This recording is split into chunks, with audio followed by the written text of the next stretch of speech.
तो लगातार पढ़ाई करने से हम कई बार स्ट्रेस आउट भी हो जाते हैं, आप उसे कैसे मैनेज करते थे? स्ट्रेस तो छोटी छोटी चीजों में होता है, टेस्ट सीरीज में कम नंबर आने से भी स्ट्रेस हो जाता है। सोशल नेटवर्किंग साइट्स का कितना महत्व है इस एग्जाम में? मैंने सिलेक्शन के बाद अपना इंस्टा अकाउंट बनाया है। ग्रुप स्टडी और सोलो स्टडी दोनों में से क्या बेहतर है और आपने किस तरह से पढ़ाई की? ग्रुप स्टडी इनिशियली तो बहुत जरूरी नहीं है, पर सर 2 लोग हो तो एक कंपैटिबिलिटी अच्छी रहती है। कई बार क्या होता है कि हम गलत लोगों के साथ जुड़ जाते हैं और फिर आगे का रास्ता सारा अंधकारमय जैसा हो जाता है, तो हम अपने दोस्तों का चुनाव कैसे करें? सर ये तो एकदम MPPSC के सिलेबस जैसा क्वेश्चन किया है आपने। यदि कोई एस्पिरेंट्स है जो प्रीलिम्स में बार बार फेल हो रहा है, कभी 1 क्वेश्चन से कभी 2 क्वेश्चन से, तो वो कहाँ गलती कर रहा है? हमको PYQs पे बहुत फोकस करना चाहिए, क्योंकि MPPSC में 1 से 2 क्वेश्चन रिपीट हो ही जाते हैं। दूसरा सर मैं यही बोलूंगी कि मेंस की स्ट्रेटजी क्या होना चाहिए? तो आपको उसका बहुत रिविजन जरूरी है।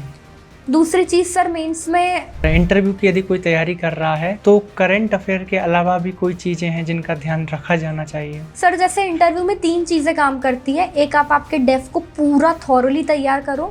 क्या कुछ ऐसी लाइंस हैं जो आप बार बार पढ़ते थे और उन्हें पढ़कर आपको मोटिवेट फील होता था? कभी बहार होगी, कभी पतझड़ आएंगे, ना डरना ना घबराना तुम, जिंदगी की नई कोपल बढ़ाना तुम, ना टूटना ना रूठना, ना करना कोई बहाना तुम, मैं हूँ तो सब है बस खुद को याद दिलाना तुम। नमस्कार दोस्तों, मैं सुमित साहू स्वागत करता हूं आज के इस बेहद खास एपिसोड में। MPPSC 2025 का मेंस होने वाला है और 2026 का नोटिफिकेशन भी आने वाला है। अब ज़्यादा समय नहीं बचा है, तो ज़रूरी बात यह है कि अब आपकी तैयारी की दिशा क्या होना चाहिए, किन चीज़ों को अभी फोकस करना चाहिए और किन चीज़ों को बाद के लिए छोड़ना चाहिए। आज की इस वीडियो में हम यही सब समझने वाले हैं। आज के हमारे मेहमान बेहद खास हैं। उन्होंने MPPSC 2022 में DEO डिस्ट्रिक्ट एक्साइज ऑफिसर का पद प्राप्त किया है। इसके साथ ही फर्स्ट अटेम्प्ट में ही वो इंटरव्यू तक पहुंच गए थे। तो चलिए स्वागत करते हैं हम हमारे आज के मेहमान मानसविनी मंडलोई जी का, और चर्चा करते हैं MPPSC की हर वो छोटी बात के बारे में जिसे हर एस्पिरेंट्स को पता होना ही चाहिए। तो चलिए शुरू करते हैं। तो MPPSC 2022 में आपने DEO का पद प्राप्त किया है, उसके लिए बहुत बहुत शुभकामनाएं। धन्यवाद सर। कैसा फील हो रहा है अभी आपको? सर बहुत अच्छा फील हो रहा है। लाइफ इंस्टेबिलिटी और इनसिक्योरिटी से अब एक सिक्योरिटी की तरफ बढ़ रही है। तो जैसा कि आपने DEO का पद प्राप्त किया है और आपने ये 2nd वरीयता पे भरा था। जी सर। और DSP को आपने 4th नंबर पे भरा था। जी तो सर। ऐसा क्यों कि आपने DSP को छोड़कर DEO पद को प्रेफर किया? सर पहली बात, मुझे बहुत ज़्यादा यूनिफॉर्म नहीं पसंद है। लोगों को यूनिफॉर्म का थोड़ा क्रेज़ होता है। और दूसरी चीज़ सर, अल्टीमेटली लाइफ में सुकून चाहिए। हम 24/7 तो वर्क नहीं कर सकते हैं। और शायद पुलिस एक ऐसा डिपार्टमेंट है जहाँ पे आपको डेडिकेटेडली 24/7 काम करना पड़ता है। इसीलिए थोड़ा सा DSP को नीचे रखने का मेरा प्रेफरेंस रहा। और सर एक्साइज की पोस्ट है, वो रेयरली भी आती है और MPPSC में बहुत ज़्यादा मुझे पता नहीं था पोस्ट के बारे में। पर सर ड्रीम पोस्ट मानी जाती है लोगों की, तो बहुत कुछ मतलब ऐसा सुना था, इसलिए जैसा मुझे सजेस्ट किया गया मैंने 2nd पे DEO को रखा था। जिले में एक ही पोस्ट मतलब पद होता है DEO का? जी सर, एक ही जिला आबकारी अधिकारी होता है एक जिले में। ओके, तो अभी आपकी ज्वाइनिंग और ट्रेनिंग के बारे में क्या चल रहा है? ज्वाइनिंग हो गई आपकी? हाँ सर, मैंने 6 अगस्त को ज्वाइन कर लिया और अब मंडे से ट्रेनिंग भी स्टार्ट है नरोना। ओके, तो एक्साइटेड हो आप? हाँ सर, एक्साइटेड है। हर एस्पायरेंट का सिलेक्शन के बाद यही ड्रीम होता है। बिल्कुल बिल्कुल। तो मैं शुरू से शुरू करना चाहूँगा, आपका एजुकेशनल बैकग्राउंड क्या रहा? आपकी स्कूलिंग लाइफ और कॉलेज के बारे में थोड़ा सा बताइए। सर मैं born and brought up Indore से ही हूँ और स्कूलिंग भी पूरी इंदौर से रही। प्रज्ञा गर्ल्स स्कूल से मेरी स्कूलिंग हुई है। और सर फिर मैंने ग्रेजुएशन में BA किया, वो मैंने Atal Bihari Vajpayee arts and commerce college से किया है। और वहीं से मैंने MA पॉलिटिकल साइंस किया है। ओके, तो ये सिविल सर्विसेज की जर्नी कब से स्टार्ट हुई? कब आपको ऐसा लगा कि अब मुझे सिविल सर्विसेज की तैयारी करना चाहिए, या फिर आपका बचपन से ही सपना था कि नहीं मुझे यहीं जाना है? सर बचपन से तो ऐसा सपना नहीं था, पर सर मैंने 11th क्लास से ही ह्यूमैनिटीज सब्जेक्ट लिया था। और सर वो back of the mind civil services को ही ध्यान में रख के मैंने अपना सब्जेक्ट चूज किया था। और सर जर्नी 12th के बाद ही स्टार्ट हो गई थी, क्योंकि मैंने 12th के बाद ही कोचिंग स्टार्ट कर दी थी। ओके, तो 12th के बाद से ही आप तैयारी करने लग गए थे? जी सर। ओके, तो कई बार ऐसा भी तो कहा जाता है कि हमें बहुत जल्दी भी तैयारी स्टार्ट नहीं कर देना चाहिए, तो 12th के बाद मतलब यदि हम सही तरह से तैयारी करें तो मतलब आसानी से इस एग्ज़ाम को निकाला जा सकता है? सर मैं ऐसा तो नहीं बोलूँगी, क्योंकि कभी कभी लगता है कि कॉलेज लाइफ एंजॉय नहीं की, एक अच्छे इंस्टीट्यूट में पढ़ा जा सकता था। तो सर अपनी अपनी चीज़ों का मतलब अपना अपना महत्व है लाइफ में। पर मैंने 12th के बाद से तैयारी शुरू की तो इतना ज़रूर लगा, जैसे सर मैंने फर्स्ट अटेम्प्ट में इंटरव्यू दिया है, सेकेंड अटेम्प्ट में भी इंटरव्यू दिया है। अगर हम थोड़ा सा लेट तैयारी शुरू करते हैं तो हम लेट चीज़ों को, एग्ज़ाम पैटर्न को, सिलेबस को थोड़ा लेट समझ पाते हैं, जल्दी समझ लेते हैं, शायद जल्दी सिलेक्शन हो जाता है। बिल्कुल, तो बस रणनीति सही होना चाहिए। हाँ सर, क्योंकि सबकी अपनी अपनी स्ट्रेटजी है और सबके अपने अपने रास्ते हैं मंजिल तक पहुंचने के लिए। बिल्कुल, तो मैं जानना चाह रहा हूँ जैसा आपका ये कौन सा अटेम्प्ट था? सर मेरा थर्ड अटेम्प्ट था, थर्ड इंटरव्यू था। तो थर्ड अटेम्प्ट, पिछले 2 अटेम्प्ट में आप नहीं हो पाए, तो फिर भी कहीं ना कहीं आपको ऐसा फील नहीं हुआ कि अभी सिलेक्शन नहीं हो रहा है, तो कुछ डिमोटिवेट टाइप की फीलिंग नहीं आई आपको? सर रिजल्ट्स प्रोविजनल में रुके हुए हैं दोनों, तो सर वो बहुत ज़्यादा डीमोटिवेटिंग भी नहीं है और बहुत ज़्यादा मोटिवेटिंग तो है ही नहीं, क्योंकि सर सबके रिजल्ट आ रहे हैं और अपना रुका हुआ है, वो एक अलग चैलेंज है। सर वो काफ़ी डीमोटिवेटिंग रहा। और उसके बाद मैंने क्योंकि मेरा नेट क्लियर था, तो मैंने 22 के बाद, जब मेरा 23 का प्री नहीं निकला था और 22 के इंटरव्यू में भी टाइम था, तो सर फिर मैंने असिस्टेंट प्रोफेसर की तरफ अपना वो किया और उसको थोड़ा टाइम दिया और एग्ज़ाम सामने था, उसको फेस किया और वो मेरा क्लियर भी है। ओके, तो आपका डेली रूटीन क्या होता था? जैसे सुबह से शाम तक यदि मैं पूछूं तो आप कितने घंटे की पढ़ाई घर पर कर लेते थे?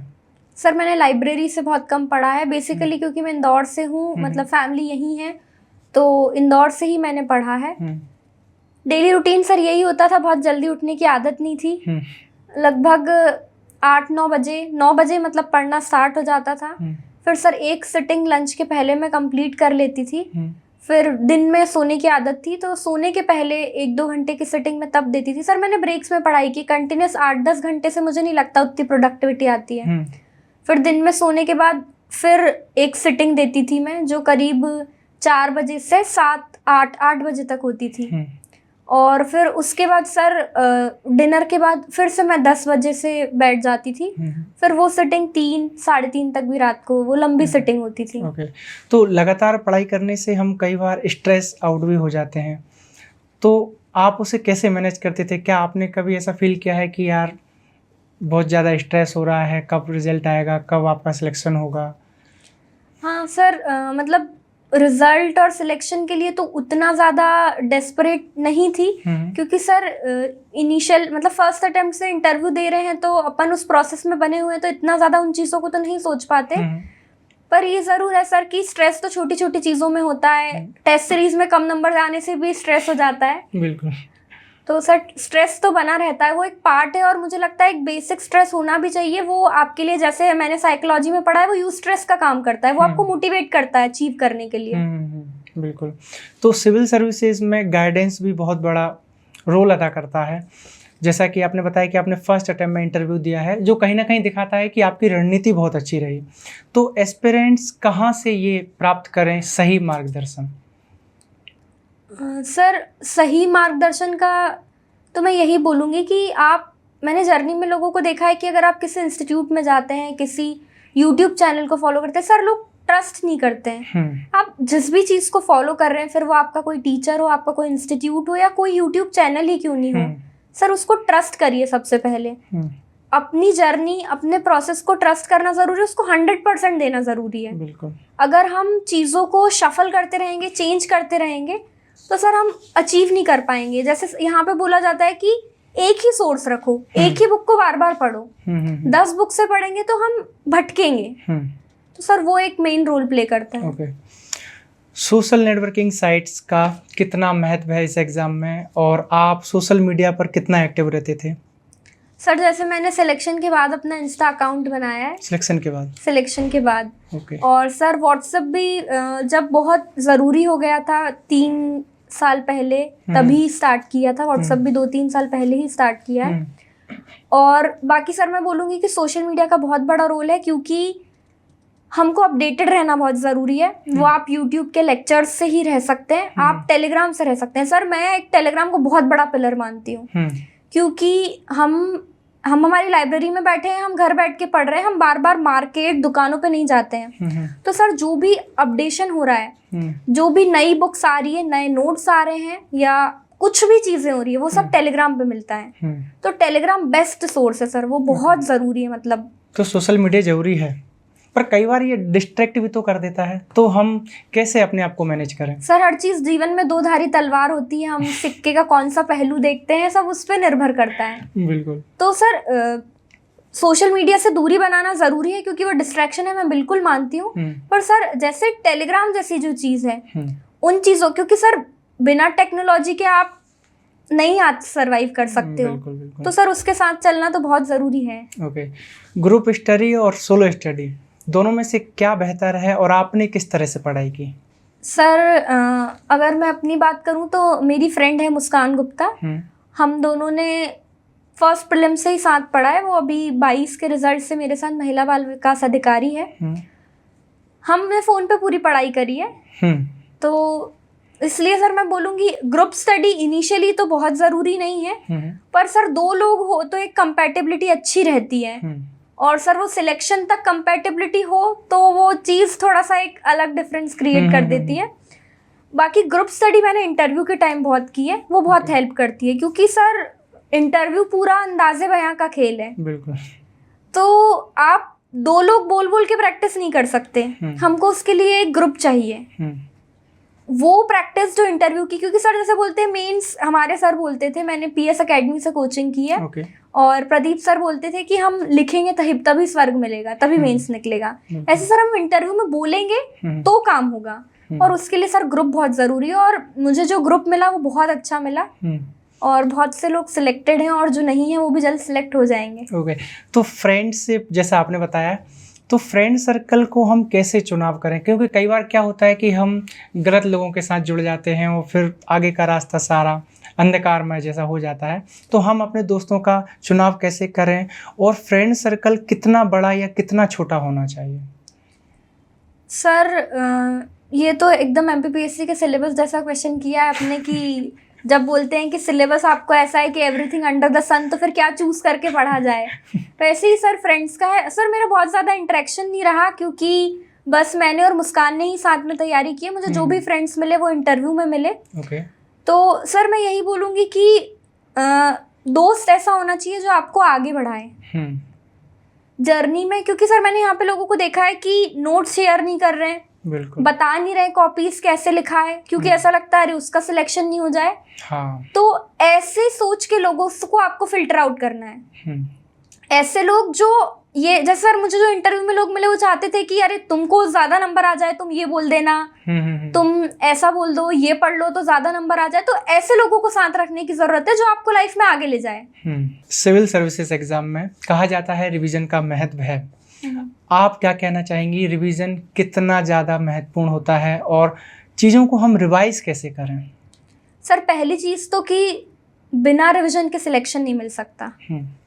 क्योंकि सर जैसे मैं किसी को भी बोलती हूँ कि अगर आप प्रीलिम्स पढ़ रहे हैं तो घटना चक्र लगाने का बोला जाता है, लूसेंट पढ़ने का बोला जाता है।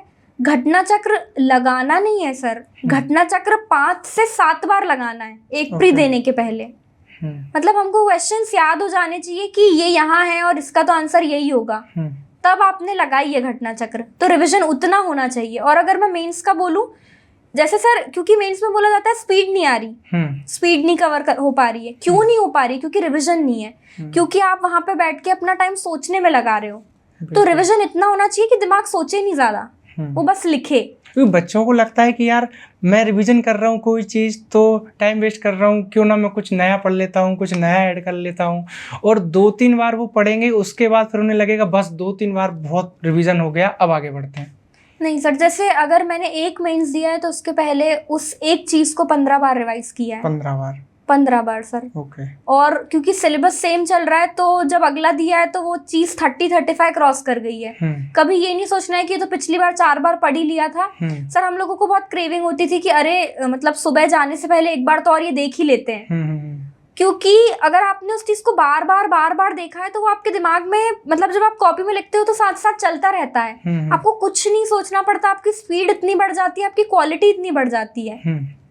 तो सर रिवीजन बहुत इंपॉर्टेंट है, और रिवीजन के लिए मैं यही बोलूंगी कि पहले आप जो पूरे नोट्स है उनको रिवाइज करो, फिर उसका क्रक्स रिवाइज करो, हाईलाइट करके रिवाइज करो, पर रिवाइज करते रहना बहुत जरूरी है। ओके, तो नोट्स बनाने का सबसे सही तरीका क्या है? जैसे आपने कहा नोट्स, तो किस तरह से नोट्स बनाया जाए? क्या हम सारा सिलेबस के, जैसे प्रीलिम्स हो या मेंस हो, कंप्लीट सिलेबस के हैंड रिटन नोट्स बनाएं, या फिर कोई और भी तरीका है? सर ये मैं बोलूँगी सबकी अपनी अपनी स्ट्रेटजी होती है। जब हम लोगों ने 2017-18 में तैयारी शुरू की, मेरा मीडियम इंग्लिश है क्योंकि, तो बहुत सारा कंटेंट अवेलेबल नहीं था, तो मेरे पूरे ही नोट्स हैंड रिटन है। पर अब शायद मार्केट में बहुत कुछ चीज़ें अच्छी अवेलेबल है, तो हम उनको, सर मैं यही बोलूँगी कि कंपाइल आप कर रहे हो, नोट्स बना रहे हो, तो आप 4-5 सोर्स रखो और उससे अपने खुद के नोट्स बनाओ कभी भी। क्योंकि सर कोई भी कोचिंग, कितना भी अच्छा इंस्टीट्यूशन हो, पर वो कंप्लीट चीज नहीं दे रहा है। बिल्कुल। तो आपको उसमें एड ऑन करना बहुत जरूरी है। उस एड ऑन करने के लिए आपको 3-4 सोर्स को रखना बहुत जरूरी है। आप उसको रखो और उससे फिर आप नोट्स बनाओ। और अपने नोट्स को समय समय पे अपडेट करते रहो। जो भी न्यूज़पेपर में आ रहा है, जो आपके सिलेबस से रिलेट कर रहा है, आपको उसको अपडेट करते रहना पड़ेगा। गवर्नमेंट की स्कीम्स हो, कुछ डेटा हो, वो अपडेशन बहुत ज़रूरी है।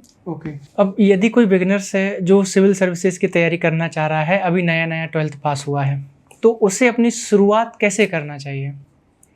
सर जैसे हमको स्टार्टिंग में बोला जाता था, वो मैं बहुत अच्छी चीज़ मानती हूँ।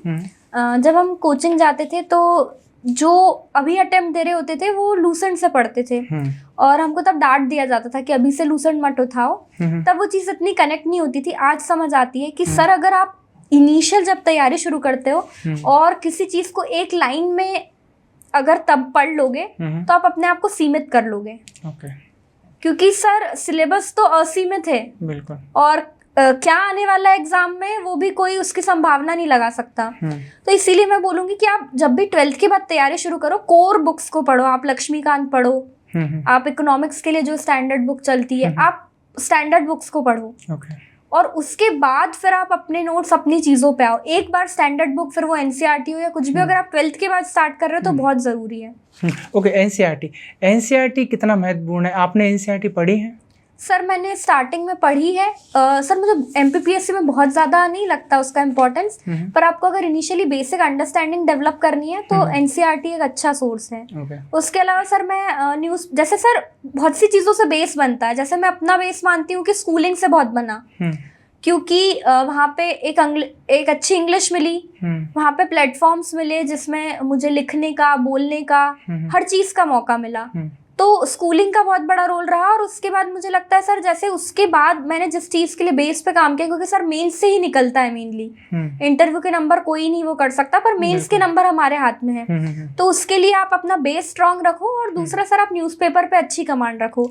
मैंने इंग्लिश के न्यूज़पेपर्स करीब 1.5 साल पढ़े हैं और उससे चीज़ों को अपने नोट्स में ऐड किया है। फिर वो बहुत अच्छी लाइन्स हो, कोटेशंस हो, सर इन चीज़ों का एक अलग इम्पैक्ट है कॉपी पे। वो आपको एक एज दिलाएगा, एक नंबर, कुछ नंबर आपको अलग दिलाएगा।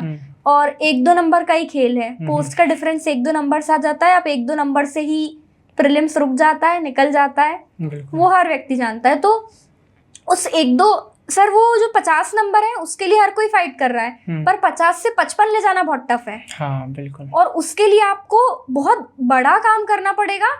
नंबर बहुत कम बढ़ रहे हैं, हमको लगता है इससे क्या बढ़ रहा है, क्या डिफरेंस आ रहा है। जैसे जब मैंने तैयारी की थी तो हमको कुछ वैसी, जैसे साइंस और टेक था, तो जो सिलेबस में लिखा है उसके अलावा मैंने चंद्रयान तैयार किया, आदित्य L1 आया था तब।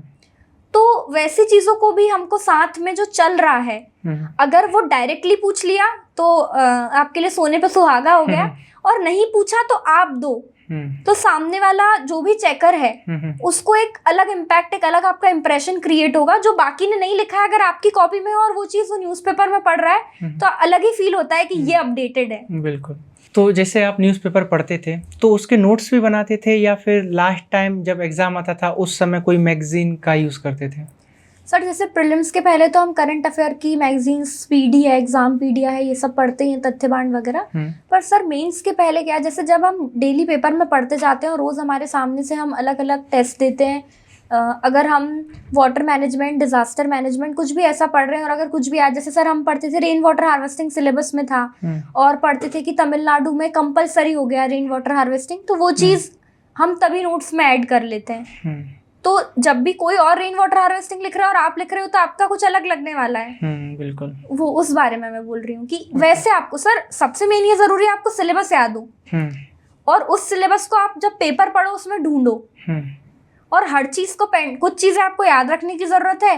वही सर ये अपना अपना तरीका है कि अगर आपको याद हो रहा है तो ठीक है, नहीं तो आप कुछ कुछ चीजें अपने नोट्स में ऐड कर सकते हो। ओके, तो एक होता है रटना और एक होता है समझना। एमपीपीएससी फैक्चुअल पर कई बार ज़्यादा फोकस करता है, तो आप कितना दोनों को मानती हो कि किस रेशियो में पढ़ा जाना चाहिए कि इतनी चीज़ों को रटना ही पड़ेगा और कुछ चीज़ों को समझना ही पड़ेगा? सर मुझे लगता है सबसे पहले तो समझ ही काम करती है। 40% आपको समझना, इनिशियली आपको चीज़ों को समझना ज़रूरी है, और फिर जैसा जैसा है वैसे वैसे, जैसा यूनिट 6 अब इकोनॉमिक्स की ऐड हुई है वो प्योरली रटने पे बेस्ड है, आपको उसमें बहुत कुछ नहीं समझना है, तो उस चीज़ को आप रटिए। जैसे ट्राइब्स में जो अभी पूरा फैक्चुअल ऐड हुआ है यूनिट 10, आप उसको रटिए, पर जो चीज़ें समझने की है, जैसे हमको क्लाइमेटोलॉजी है या जो भी मतलब कुछ भी ऐसे सब्जेक्ट्स हैं जिनमें समझ डेवलप होने की जरूरत है, उनको समझना ही जरूरी है। ओके, सिविल सर्विसेज की तैयारी कहाँ से की जाए? मतलब पहले मेंस पढ़ा जाए या प्रीलिम्स पढ़ा जाए या फिर दोनों को साथ लेकर आगे बढ़ा जाए? मैं तो यही बोलूंगी, क्योंकि मैंने दोनों को साथ लेके पढ़ा है, तो कि दोनों को अगर टाइम है तो आप दोनों को साथ लेकर पढ़िए। ओके, तो जैसे प्रीलिम्स है, प्रीलिम्स में 10 यूनिट हैं, तो 10 की 10 यूनिट पर बहुत अच्छी कमांड होना चाहिए, या फिर हम ये कर सकते हैं कि कुछ यूनिट पर ज़्यादा अच्छे से कमांड कर लें और कुछ को छोड़ सकते हैं या कम ध्यान दे सकते हैं? सर सबकी अपनी अपनी स्ट्रेटजी होती है, भले ही होती है अपनी स्ट्रेटजी, पर मैं तो यही बोलूंगी कि मैंने अभी कभी ऐसा वेटेज नहीं दिया कि इसको हम कम पढ़ लें और इसको हम ज़्यादा पढ़ लें, क्योंकि सर ये एमपीपीएससी है, यहाँ पे कुछ भी फिक्स नहीं है। वैसे तो डिफाइंड है कि हर यूनिट से 10 क्वेश्चन आने वाले हैं, पर आप और हम जानते हैं कि कोई सा भी पेपर ऐसा नहीं है जहाँ पे बिल्कुल स्टिक फॉरवर्ड होके 10 क्वेश्चन आए हो, तो किसका कब वेटेज बढ़ जाए। इसलिए सर बराबर वेटेज से पूरी एनर्जी से हमको पूरे ही 10 यूनिट पढ़ने चाहिए। जैसे सर मैंने जब 20 का अटेम्प्ट दिया तब मैं क्योंकि ह्यूमैनिटीज बैकग्राउंड से हूँ और साइंस नया ऐड हुआ था, 10 तक का साइंस लिखा था, उसमें जो टॉपिक्स लिखे थे मैंने वहीं तक पढ़े थे, पर सर मेंस में वो 11th-12th का पूछा था, तो सर मैंने 21 के मेंस के लिए 11th-12th का वो फिजिक्स केमिस्ट्री पढ़ा है। बिल्कुल। तो ये तो चीज़ है सर, वो है ही नहीं कि हम इसको कम पढ़े और इसको छोड़ दें और इसको ज़्यादा पढ़े। ये कॉलेज के एग्जाम तक हो सकता है, कॉम्पिटिटिव एग्जाम्स में नहीं हो सकता। ओके, अब मैं थोड़ा सा प्रीलिम्स पर और बात करना चाहूँगा। प्रीलिम्स के लिए आपने क्या रिसोर्सेज यूज़ किए? सर प्रीलिम्स के लिए सोर्सेस तो जो वही कॉमन चलते हैं कि हर कोई एमपी के लिए परीक्षा धाम पढ़ रहा है, घटना चक्र लगा रहा है, लूसेंट पढ़ रहा है, मैंने भी सब कुछ वही पढ़ा। पर सर मैं ये बोलूँगी कि प्रीलिम्स में सब लोग एफएलटी पे बहुत फोकस करते हैं, और सर मैंने फोकस किया कि यूनिट वाइज पेपर पहले लगाएं, क्योंकि सर जब हम एफएलटी लगाते हैं, अगर हमारे नंबर कम आ रहे हैं, अगर हम 65 स्कोर कर रहे हैं, 70 स्कोर कर रहे हैं, तो हम ये ढूंढ नहीं पाते कि कमी कहाँ रह रही है। पर जब आप यूनिट वाइज लगाते हो तो आपको समझ आता है कि हम यहाँ पे लैग कर रहे हैं, हमको इस टॉपिक पे और इस यूनिट पे काम करना है। तो सर पहले मैं ये सजेस्ट करूंगी कि आप ज्यादा से ज्यादा यूनिट वाइज पेपर्स लगाइए, 5 से 6, और फिर उसके बाद एफएलटी लगाइए या साथ साथ एफएलटी लगाइए।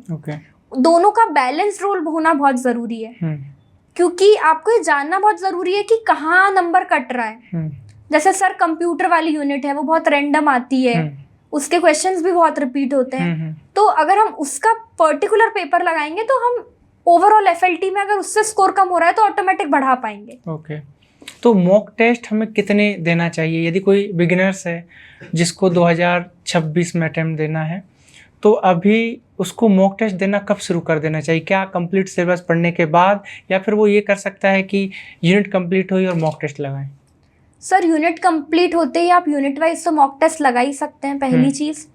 और दूसरी चीज़ मैं ये बोलूँगी कि आप एफएलटी लगाइए, तो ज़रूरी नहीं है कि आप एक कोचिंग को उठाएं और उसके साथ पूरा। सर बहुत फ्लेक्सिबल रखना चाहिए चीज़ों को, ऐसा बहुत हार्ड एंड फास्ट किसी के भी शेड्यूल को फॉलो करना बहुत ज़रूरी नहीं है। हम अपनी मतलब सहूलियत के हिसाब से उस चीज़ को देख सकते हैं। ओके, यदि कोई एस्पिरेंट्स है जो प्रीलिम्स में बार बार फेल हो रहा है, कभी एक क्वेश्चन से कभी 2 क्वेश्चन से, तो वो कहाँ गलती कर रहा है और उसे कहाँ पर अपनी स्ट्रेटजी में बदलाव करना चाहिए? सर पहली चीज़ तो मैं बोलूँगी कि हमको PYQs पे बहुत फोकस करना चाहिए, क्योंकि MPPSC में 1 से 2 क्वेश्चंस रिपीट हो ही जाते हैं। दूसरा सर मैं यही बोलूँगी कि उसके अलावा हमको हर यूनिट पे तो देखना ही है, और सर हमको ओवरऑल देखना है। सर कई बार ऐसा होता है कि हम दिमाग में फर्स्ट क्या आंसर सोच रहे हैं और फिर बाद में चेंज कर रहे हैं। बहुत लोगों के साथ ऐसा होता है कि हमने पहले कुछ सोचा और फिर बाद में इतने आंसर्स बदल दिए, और जो सर फर्स्ट इंस्टिंक्ट में चीज याद आती है वो लगभग सही होती है। बिल्कुल। तो कुछ वैसी चीजों पे ध्यान दे सकते हैं। सर कई बार प्रीलिम्स रुकने का कारण होता है कि हम गोला गलत भर देते हैं, वो बहुत ज्यादा स्ट्रेस के कारण होता है। तो सर मैं बोलूंगी कि आप निमोनिक्स बना लीजिए। जैसे हम बहुत ज्यादा प्रेशर में होते हैं, कोई भी आप फर्स्ट प्री दो या फोर्थ प्री दो, आपके ऊपर प्रेशर सेम है। बिल्कुल। तो जब आप इतने प्रेशर में हो तो जो चीजें आप याद भी होती है आपको बहुत कॉन्फिडेंस से, नॉर्मली वो शायद आप वहां जाके भूल जाते हो। ये एक बहुत कॉमन प्रॉब्लम है। तो आप उन चीजों को, जैसे सर जो पंचायती राज के आर्टिकल 243 में MCQs है ABCD, तो सर हमने उसको पूरा ऐसा मतलब बना रखा था कि कोई सा भी पूछा जाएगा, जैसे Y और I तो उसमें इनकम की बात की जाएगी, क्योंकि I इनकम होती है। A में ऑडिट की बात की जा सकती है। ऐसे हर चीज को हमको कनेक्ट करना पड़ेगा। बिल्कुल। ताकि फिर कितना भी प्रेशर हो, मुझे आज भी याद है वो, और शायद 10 साल बाद भी याद रहेगा, पर जो चीजें तभी रटी थी वो तभी हम रट के भूल जाते हैं। पर अगर हम उसको किसी चीज से जोड़ लेते हैं तो फिर वो हमेशा याद रहती है। ओके। तो प्रीवियस ईयर जैसे आपने बताया, तो प्रीवियस ईयर क्वेश्चन पेपर का हम एनालिसिस कैसे करें? क्योंकि कई बार होता क्या है कि प्रीवियस ईयर क्वेश्चन पेपर के एनालिसिस के नाम पर हम जो सारे क्वेश्चन आए होते हैं उनको याद कर लेते हैं, तो तरीका क्या है? जैसे सर अगर जितना मैंने प्रीवियस ईयर पेपर्स को एनालाइज किया है, कुछ चीजें निकल के आती है MPPSC में कि सेंसस से हर बार क्वेश्चन पूछा जा रहा है। 2 से 3 क्वेश्चन उनके फेवरेट होते हैं। उनके MP में डैम्स से क्वेश्चन फेवरेट है, कौन सा डैम कहाँ पर है, कौन सी रिवर पे है। रिवर्स उनका एक फेवरेट टॉपिक है MP में। तो आपको पहले तो ये निकालना पड़ेगा कि इस सब्जेक्ट में यही चीज कॉमन पूछी जा रही है बार बार, और दूसरा उस जैसे MP है तो MP में रिवर्स, MP में डैम्स, ऐसे हमको फिल्टर करना पड़ेगा टॉपिक्स। जैसे फॉरेस्ट सर्वे है, फॉरेस्ट सर्वे उनका एक फेवरेट टॉपिक है। फॉरेस्ट रिपोर्ट हर 2 साल में आती है, तो वो लोग उससे कहीं ना कहीं पूछते हैं। रिसेंट अगर कहीं चुनाव हुआ है या कुछ भी, जैसे सर MPPSC का एक ये भी पैटर्न है, वो बहुत डिटेल्ड करंट अफेयर्स नहीं पूछा जाता है। और मैंने बच्चों को, जब मैंने 20 का एग्जाम दिया तभी मैं देखती थी कि बहुत डिटेल करंट अफेयर्स पढ़ते हैं बच्चे, क्योंकि बाकी एग्जाम से बहुत पूछा जाता है। यहाँ पे जो भी करंट अफेयर्स पूछा जाता है वो बहुत सुपरफिशियल पूछा जाता है। अगर बनेगा तो बिल्कुल इजीली बन जाएगा, और नहीं बनना होगा तो वो कितना भी आप डिटेल करंट अफेयर्स पढ़ के आओगे नहीं बनेगा, किससे नहीं बनेगा। तो हमको वैसी चीजों पे हम हमारा टाइम बचा सकते हैं। ओके। मेंस की स्ट्रेटजी क्या होना चाहिए? यदि कोई बिगिनर्स है जो तैयारी कर रहा है, उसके लिए सबसे सही रणनीति क्या होगी मेंस के लिए? सर पहली चीज़ तो कि जो भी आप नोट्स ले रहे हो, अगर आपने मार्केट से भी कोई नोट्स लिए हैं तो उसका, जैसा आपने रिवीजन का पूछा था, आपको उसका बहुत रिवीजन ज़रूरी है। दूसरी चीज़ सर, मेंस में हैंड राइटिंग बहुत काम करती है, कि काफ़ी लोग अपनी हैंड राइटिंग इम्प्रूव करते हैं, तो वो थोड़ा सा एक डिफरेंस क्रिएट करता है, मुझे लगता है। सर तीसरी चीज़ है स्पीड। कई बार हमारी हैबिट होती है कि हमने कितना भी रिवीजन कर लिया, बट हमको बहुत सोच सोच के लिखने की आदत है, तो उसको थोड़ा सा आप कम करो और अपनी स्पीड को बढ़ाओ। और स्पीड बढ़ाने का सर एक ही तरीका है कि या तो आप घर बैठ के टाइमर लगा के प्रैक्टिस करो, या तो फिर आप उतने मल्टीपल टेस्ट दो। सर मैंने मेंस में एक बहुत बड़ा इशू देखा है, टेस्ट सीरीज लगा लेते हैं पर टेस्ट सीरीज देने नहीं जाते। बिल्कुल। एक टेस्ट दिया 2 छोड़े, फिर एक दिया फिर 2 छोड़े। सर हम लोग जब मेंस के टेस्ट सीरीज लगाते थे तो हम उसको ऐसे देने जाते थे जैसे हम मेंस देने जा रहे हैं। ये करंट अफेयर्स पढ़ लेते हैं, ये क्वेश्चन बन सकता है। सर मेरी ऐसी आदत थी, मैं प्रिडिक्ट कर लेती थी कि अभी ये चर्चा में चल रहा है तो ये 3 मार्कर में पूछ लिया जाएगा, और वो हम ऑलरेडी तैयार करके रखते हैं, और फिर वो आता है तो आपको दूसरों से आपके नंबर ऑलरेडी बढ़ जाते हैं। तो मुझे लगता है कि आप टेस्ट सीरीज लगा रहे हो जिस भी कोचिंग की, उसको बहुत अच्छे से फॉलो करो, रेगुलरिटी मेंटेन करो उसमें, और सर टेस्ट सीरीज में एक मैंने ये प्रॉब्लम देखी है कि बस टेस्ट दिया, टेस्ट लिख के आ गए, जो रेगुलर टेस्ट देने जा रहे हैं अगर उनकी बात करूं, टेस्ट लिख के आ गए और फिर कॉपी ही नहीं देखते हैं। कॉपी उठा के देखिए, एक टेस्ट कम दीजिए पर उस कॉपी को उठा के देखिए कि आपको कहाँ नंबर मिला है तो क्यों मिला है और नहीं मिला है तो क्यों नहीं मिला है। और फिर सर जैसे मैंने महात्मा गांधी की टेस्ट सीरीज लगाई थी तो वो साथ में आंसर की देते हैं। बहुत कुछ मेंस तो उनके आंसर की से भी मेरा तैयार हुआ, क्योंकि आंसर की बहुत अच्छी होती है, उसमें स्ट्रक्चरिंग बहुत अच्छी है, उसमें क्वालिटी बहुत अच्छी है, उसमें कंटेंट बहुत अच्छा है। तो उससे हम हमारे नोट्स को भी अपडेट कर सकते हैं और खुद की राइटिंग स्किल्स को भी अपडेट कर सकते हैं, क्योंकि हमको किसी की कॉपी देखने को नहीं मिलती, यहाँ पे कोई कॉपी दिखाता ही नहीं है।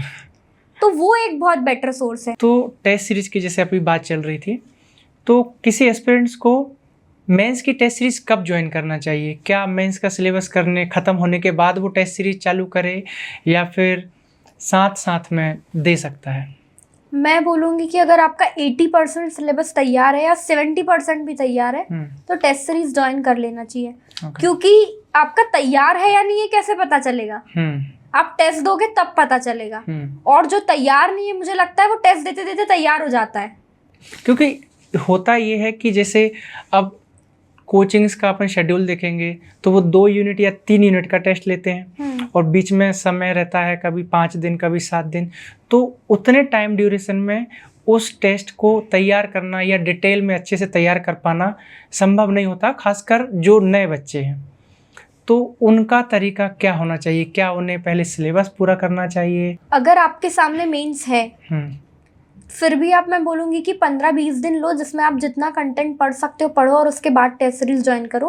क्योंकि अगर हम 60-70% अगर हमारा तैयार नहीं है तो जैसा आपने बोला वो जो 5 दिन का 6 दिन का टाइम मिलता है टेस्ट के लिए वो सफिशिएंट नहीं है। क्योंकि वो एक यूनिट जो होती है वो भी मेंस की बहुत बड़ी यूनिट होती है, एक वर्ड में ही बहुत कुछ समा जाता है मेंस में। तो वो आपकी बात बिल्कुल सही है कि इसीलिए मैंने बोला कि 70% तैयार हो तो फिर आपको टेस्ट देना चाहिए। ओके। तो कितने टेस्ट, यदि कोई बिगिनर्स है तो कितने टेस्ट उसे लगा लेना चाहिए कम से कम? या फिर हम कैसे कहें कि कितनी बार यदि व्यक्ति मेंस पढ़ ले तो वो उस रेस में आ जाएगा कि नहीं, अब वो दावेदार है कि उसका मेंस क्वालिफाई हो जाएगा? सर ये तो जब तक लिस्ट में नाम नहीं आपके एमपीपीएससी के ये बोला नहीं जा सकता है।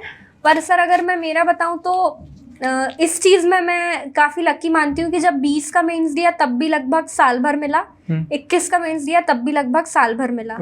तो पूरी कंप्लीट टेस्ट सीरीज एक मेंस देने से पहले 3 से 4 बार दी, पूरा कंप्लीट। और जब आप एक बार टेस्ट सीरीज देते हो तो अगर आपने 4 बार भी रिवाइज करके एक बार टेस्ट दिया है तो आपका रिवीजन का रेशियो आप कैलकुलेट कर सकते हो कि कितना हो जाता है। बिल्कुल बिल्कुल। तो वो उतना कर लेना चाहिए मुझे लगता है। ओके। एमपीपीएससी मेंस के लिए आपने क्या सोर्सेज यूज़ किए और कुछ ऐसी बुक्स हैं, बेसिक बुक्स जो हर एस्पिरेंट्स को पढ़ना ही चाहिए? सर बुक्स तो मैंने आपको बताया ही था कि स्टैंडर्ड बुक्स एक बार पढ़ लेनी चाहिए। पर जैसे सर मैंने बोला कि पूरा मैंने अपने सेल्फ नोट्स से पढ़ा है, पर वो नोट्स का भी कुछ बुक्स ही सोर्स रही हैं। जैसे अगर ज्योग्राफी है तो मैंने बर्नवाल प्लस एनसीईआरटी पे फोकस किया है, और मैंने पीएमएफआईएस वेबसाइट है उस पर काफ़ी अच्छा कंटेंट होता था तो उसको मैंने रेफ़र किया है। वैसे ही सर जैसे मॉडर्न हिस्ट्री है तो मैंने स्पेक्ट्रम से पढ़ा है उसको। बहुत अच्छा सोर्स है स्पेक्ट्रम, और फिर उससे मैंने खुद के नोट्स बनाए हैं और खुद की चीज़ों को जैसे मैं न्यूज़पेपर वगैरह का बताया फिर उससे ऐड ऑन किया है। आपने मेंस के जैसे 6 सब्जेक्ट हैं, 6 पेपर हैं, तो 6 के 6 पेपर के नोट्स बनाए थे या फिर कुछ के बनाए थे, कुछ के प्रिंटेड? सर लगभग 6 के 6 पेपर के नोट्स बनाए थे। इवन मैंने निबंध के भी नोट्स बनाए थे। मतलब जो भी, क्योंकि एमपीपीएससी में लगभग 20 to 25 टॉपिक्स सिलेबस में निबंध के लिखे होते हैं। और हम अगर एक पीछे के सिलेबस को स्टडी करें तो देखते हैं कि संस्कृति, भारतीय संस्कृति, भाषा और मतलब नेशनलिज्म, कुछ ऐसे टॉपिक्स हैं जिन पे रिपीटेड निबंध पूछा ही जा रहा है। उसमें अपन एक विज्ञान देख सकते हैं, योग देख सकते हैं, कुछ ये ऐसे टॉपिक्स है, प्रदूषण देख सकते हैं जिन पे निबंध पूछा ही जा रहा है।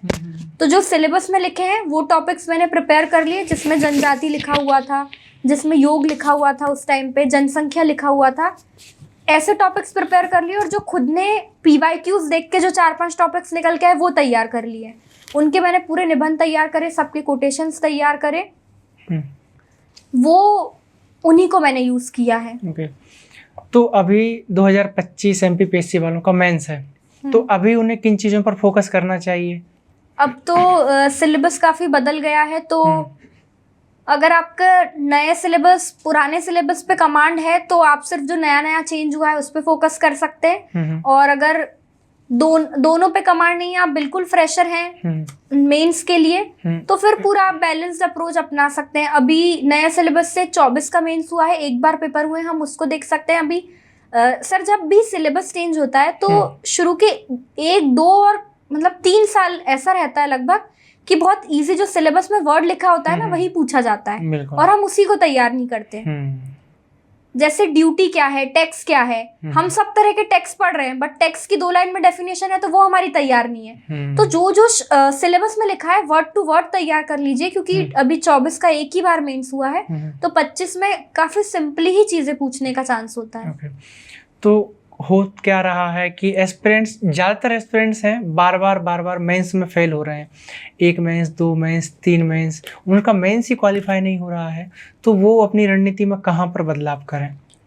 सर जैसे अगर कुछ पेपर वाइज मैं बात करूं तो जैसे सर जैसे निबंध के पेपर में निबंध के अलावा जो पत्राचार आता है उसमें आदेश भी होता है, मेमोरेंडम भी होता है, सब कुछ होता है। सर हम क्या सोर्स फॉलो कर रहे हैं वो बहुत इम्पोर्टेंट है। तो जैसे उसके लिए बोला जाता है, जो ये पत्राचार वाला है उसके लिए बोला जाता है कि जो गवर्नमेंट के आदेश निकलते हैं आप उसका फॉर्मेट लो। आप जो गवर्नमेंट के औपचारिक पत्र है, अनौपचारिक पत्र है, उसके फॉर्मेट नेट पे अवेलेबल है, आप उसको फॉलो करो। क्योंकि सर उसमें बहुत नंबर कट जाते हैं और पता ही नहीं चलता है।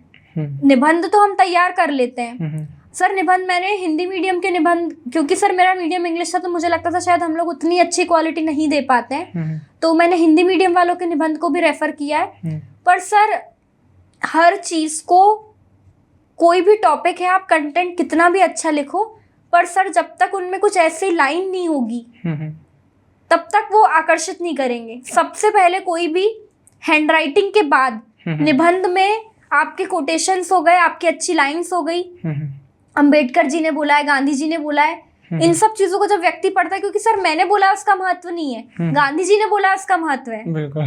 गांधी जी का सत्य सत्य है, हम बोलेंगे तो वो सत्य का उतना महत्व है ही नहीं सर। ये चीजें पेपर में बहुत काम करती है। जैसे आप डेटा डालो कि ये यूनिसेफ ने डेटा दिया है, ये यूनेस्को ने डेटा दिया है, ये WHO ने डेटा दिया है, तो सर वो चीज ऑथेंटिकेटेड लगती है। बिल्कुल। तो उन चीजों पे काम कर सकते हैं। ओके। एमपीपीएससी 2026 जो अभी टारगेट कर रहे हैं, तो मेंस में अभी वो किन पेपर्स को पहले फॉलो कंप्लीट करें, किन को बाद के लिए छोड़ दें? सर जैसे एक हम लोगों ने चीज़ देखी है कि हिस्ट्री, जैसे जो पार्ट ए आता है उसमें एक हिस्ट्री होता है, एक ज्योग्राफी होता है। हिस्ट्री हमेशा एमपीपीएससी ऐसा टफ पूछती है कि वो 60% ही सबसे बन पाती है, और उस चक्कर में क्या होता है, उस हिस्ट्री को डील करते करते हम हमारा टाइम इतना एक्सीड कर लेते हैं कि जो ज्योग्राफी हम बहुत अच्छे से लिख सकते हैं वो सफर कर जाती है। तो उस पैटर्न को एक आध मेंस देने के बाद हम लोगों ने बदला, और पहले हम ज्योग्राफी अटेम्प्ट करते थे। ज्योग्राफी 150 नंबर की है तो आप इतना अटेम्प्ट कर दो कि आपको 80 प्लस मिल जाए। हिस्ट्री तो सब वैसे ही डील कर पाएंगे, आप पहले करो या बाद में करो। तो ऐसी कुछ छोटी छोटी चीजों पे हम काम कर सकते हैं। मेंस में पहले मैं आपके मॉक टेस्ट के बारे में पूछना चाहूँगा। जब आप मॉक टेस्ट देने जाते थे मेंस में, तो कभी आपके क्वेश्चन छूटते थे या फिर आप पूरा पेपर अटेम्प्ट करके आते थे? सर वैसे तो मेरी स्पीड काफ़ी अच्छी रही है, और क्योंकि मैंने आपको बोला कि इतनी बार रिवीजन करने के बाद स्पीड ऑटोमेटिकली बढ़ जाती है।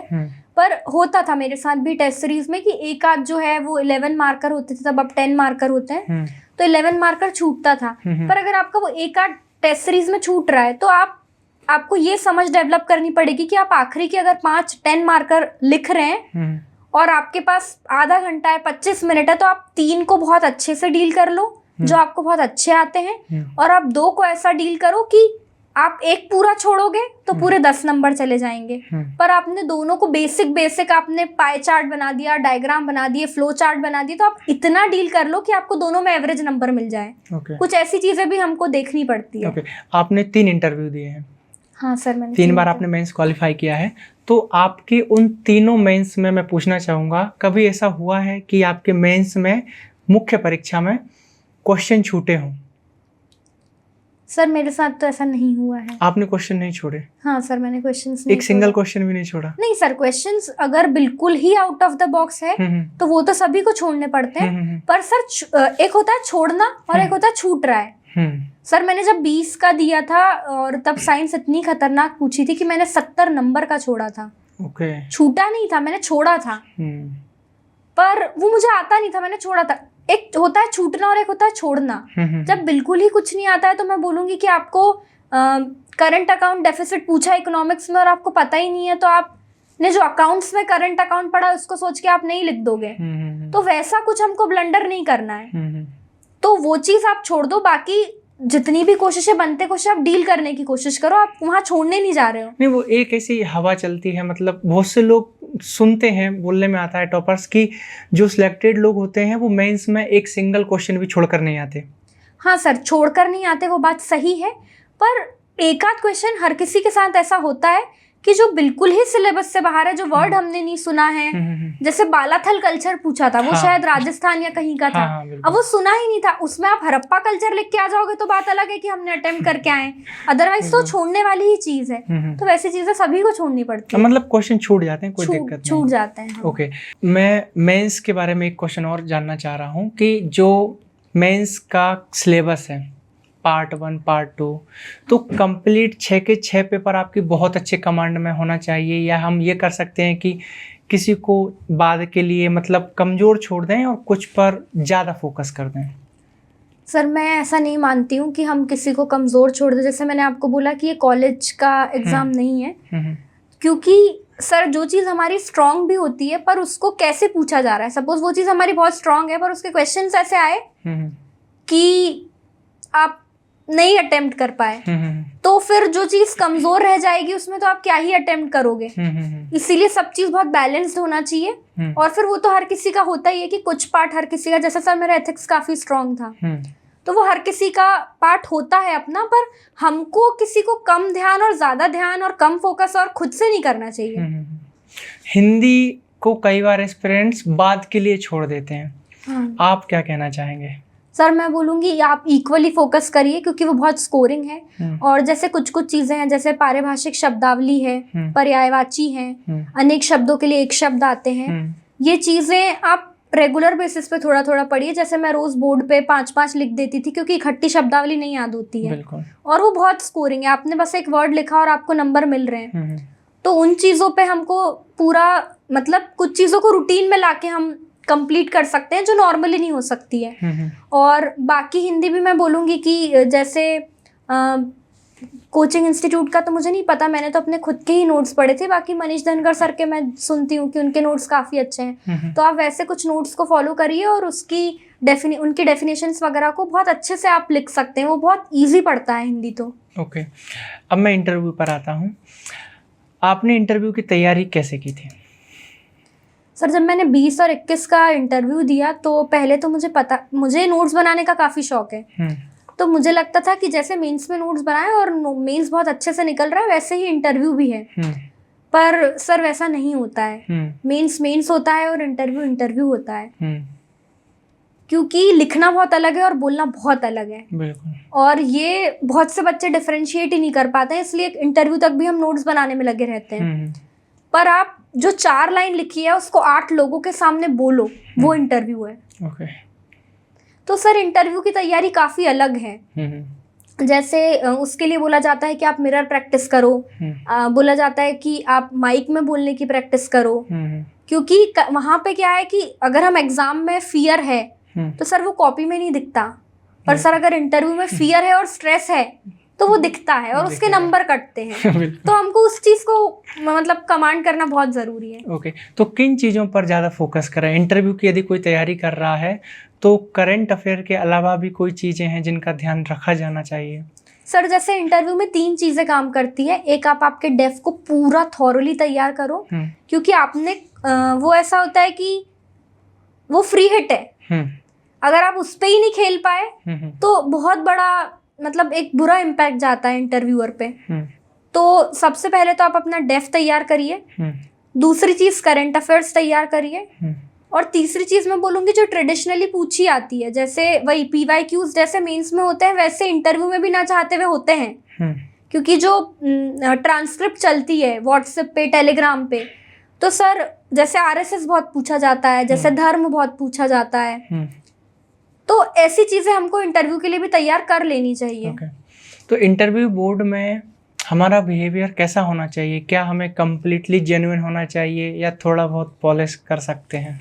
सर मैं तो बहुत नेचुरलिटी पे बिलीव करती हूँ कि हम जितने नेचुरल खुद को वहाँ पोर्ट्रे कर सकते हैं। क्योंकि सर मैं एक चीज़ बोलती हूँ कि हम बहुत आम हैं, हमको वहाँ आम ही बने रहना है। कुछ लोग वहाँ पर महारथी बनने की कोशिश करते हैं और सर उनको वहाँ महारथी नहीं चाहिए, उनको आम लोग चाहिए जिनको वो खास बनाएंगे। बिल्कुल। तो उस चीज़ को मतलब अपने आप को हम जैसे बोला जाता है कि हमारी जो पर्सनैलिटी है हम उसको वहाँ पे वही कैरी करें। क्योंकि अगर आप वो नहीं कर रहे हो तो उनको ये आता है आपकी पर्सनैलिटी निकालना, और सर जब वो निकालते हैं तो उसको छीलना बोला जाता है इंटरव्यू में। तो वो चीज़ आपके साथ नहीं हो, इसलिए आप जितना है अपने आप को नेचुरल, जो चीज़ है वो है, जो नहीं है वो नहीं है। बिल्कुल। तो इंटरव्यू में कुछ ऐसे भी क्वेश्चन थे जो टोटली अनएक्सपेक्टेड थे और आपने सोचा हो कि ये कहाँ से आ गया? हाँ सर, 22 के इंटरव्यू में तो मेरे साथ ऐसे क्वेश्चंस कम रहे हैं, पर 20 और 21 में ऐसे काफ़ी क्वेश्चंस थे जो बहुत अनएक्सपेक्टेड थे। उसमें मैं यही बोलूँगी कि आप बहुत कूल और काम बने रहिए, क्योंकि सॉरी सबसे बड़ा मूल मंत्र होता है इंटरव्यू में, कि आप सॉरी बोलिए। आप अगर आप बहुत आपको नहीं आता है और आप उसमें अंदर फालतू घुसने की कोशिश करते हैं तो आप गलत डायरेक्शन में चले जाते हैं। बिल्कुल। तो उसको अवॉइड करते हुए आप सॉरी बोलिए, आगे बढ़िए, और ऐसे अनएक्सपेक्टेड क्वेश्चंस को वो फिर खुद ही आपके लिए छोड़ देते हैं। बिल्कुल। तो अभी कुछ एस्पिरेंट्स हैं जो बार बार फेल हो रहे हैं, मैं फिर से थोड़ा सा जानना चाहूँगा कि वो अपने आप को मोटिवेट कैसे रखें? सर जैसे मोटिवेटेड रखना सबसे बड़ा, मतलब आपने बहुत अच्छी चीज़ पूछी मुझे लगता है लास्ट में, क्योंकि सर सब कुछ मोटिवेशन का खेल है। हर कोई जब तक लिस्ट में नाम नहीं है तब तक मैं बोलूँगी कि वो इतना स्ट्रगल, इतना संघर्ष कर रहा होता है कि वो सिर्फ वही जानता है। बिल्कुल। और दुनिया भी आपकी उसके बाद ही अपनी है। बिल्कुल। जब वो बोलते हैं ना कि सफलता के 10 सगे हैं और असफलता में आप अकेले हो, अनाथ हो। आप असफलता अनाथों की है बस। तो वो बहुत सही चीज़ है। और मोटिवेशन के लिए मैं यही करती, मैं बहुत अच्छी लाइंस कॉपीज पे लिखती थी, पढ़ती थी। और सर हम जब भी तैयारी करना स्टार्ट करते हैं, जैसे सर मुस्कान और मैंने ही साथ में तैयारी की है, उसका 21 से भी सिलेक्शन था, मेरा नहीं था। तो सर मैंने अपनी जर्नी में मैं खुद को स्टार्टिंग से एक चीज़ बहुत क्लियर थी, आप किसी के साथ भी अपनी जर्नी शुरू करो, कोई आपसे बड़ा है, छोटा है, कुछ भी है, सबकी अपनी अपनी, मतलब वो बोलते हैं ना कि सबकी मेरी अपनी मंजिल और मेरी अपनी दौड़, ना किसी से होड़, वो जो लाइन है उसको आपको फॉलो करना बहुत ज़रूरी है। क्योंकि अगर हम ये देखेंगे कि उसका हो गया और उसको बड़ी पोस्ट मिल गई और अब मेरा क्या होगा, तो मतलब ये विश्वास रखना बहुत ज़रूरी है। मतलब मुझे भगवान पे बहुत था कि अगर मैंने मेहनत की है तो मुझे ज़रूर देगा। बिल्कुल। तो दिमाग में ये चीज़ हमेशा मैं खुद को बोलती रहती थी कि ठीक है, किसी का जल्दी किसी का लेट। बिल्कुल। ये खुद को रोज़ बोलते रहना बहुत ज़रूरी है। और सर मतलब मैं तो लिखती भी हूँ कुछ चीज़ें, तो उससे मतलब बार बार पढ़ के वो करके खुद को बहुत मोटिवेटेड रखा। मैं भजन सुनती थी सर।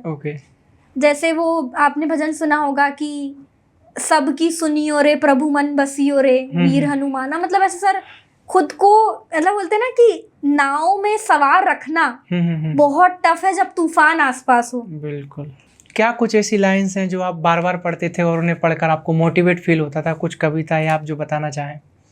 हाँ सर, जैसे एक वो जो फेमस है कि कोशिश कर हल निकलेगा, आज नहीं तो कल निकलेगा। एक मुझे वो मैं काफी पढ़ा करती थी। सर कुछ चीजें मैं खुद भी लिखती थी, जैसे दोस्त कठिन है यहाँ किसी को अपनी पीड़ा समझाना, दर्द उठे तो सूने पथ पर पांव बढ़ाना, चलते जाना। तो ऐसी चीजें मतलब कि खुद को एक अलग ऊर्जा देती है, मुझे लगता है। दोस्तों का सर जैसे पूछा था, तो मतलब दोस्त का एक अलग ही रोल है जर्नी में आपको यहाँ तक लाने में, क्योंकि वो आपको समझेगा, मुझे ऐसा लगता है, जो बाकी लोग नहीं समझ पा रहे हैं अभी। बाकी लोग रिजल्ट्स का वेट कर रहे होते हैं और वो आपका हाल पूछ रहा होता है, वो दोस्त होता है। सर मैंने अपने दोस्त के लिए लिखी थी सिलेक्शन के बाद कि आज ताली बजाने वालों की तो भीड़ है, पर ये वो चंद हाथ हैं जिन्होंने जब थामा था, जब कभी हम खुद से, कभी भाग्य से, तो कभी भाग्य विधाता से भी खफा थे। कभी ये दोस्त खुद उन्होंने दुआ दी, कभी दवा बन गए, ये यार ही हैं जो ऐसे ही थोड़ी परिवार बन गए। बहुत अच्छी कविता लिखी आपने। तो सर मतलब ये चीज़ मुझे एक सर वो मुझे बहुत पसंद है, जो मतलब ये सबसे ज़्यादा मुझे लगता है कि आपको ऊपर ले जाती है। मैंने नहीं लिखी है ये। जब कभी लगने लगे सब खाली खाली है, तब समझ लेना तेरी बगिया का तू ही फूल और तू ही माली है। मौसम बदलेंगे, कभी बहार होगी, कभी पतझड़ आएंगे, कभी बहार होगी, कभी पतझड़ आएंगे। न डरना न घबराना तुम, जिंदगी की नई कोपल बढ़ाना तुम, न टूटना न रूठना, न करना कोई बहाना तुम, मैं हूँ तो सब है, बस खुद को याद दिलाना तुम। क्योंकि सर मुझे लगता है कि कोई साथ हो नहीं हो, खुद को खुद के साथ बने रहना बहुत ज़रूरी है। बिल्कुल बहुत ज़रूरी है।